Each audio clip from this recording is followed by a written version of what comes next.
Pinpoint, bringing you the very best of the internet. Welcome to Pinpoint.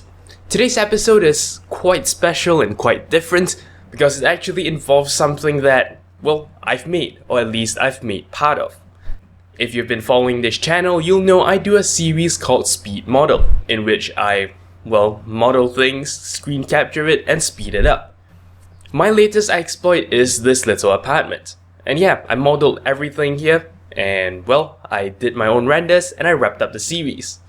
But then YouTube user Stuntddude came along, and he said, if you'd like to give me the actual, the blend file containing all the models, he'll take it and he'll put it through the Blender Cycles renderer, which is of course a better but much slower renderer that makes things look nicer. It actually uses a lot of physically correct calculations. So I said okay, I gave him the files, and the renders have come back, and that is what I wanted to share with you today. So huge shout out to YouTube user Stuntddude. You can find a link to his YouTube channel in the video description. What you're seeing on screen right now are some of the renders that he has produced using the Cycles renderer. Of course, what I'm showing you here is just several out of all the images he's rendered.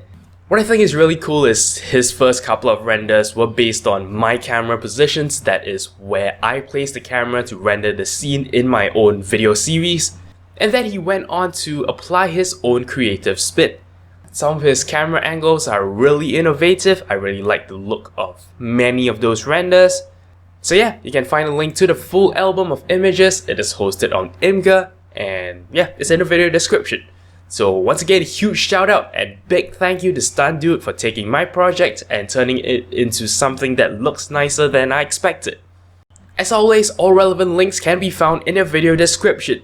Thank you very much for watching.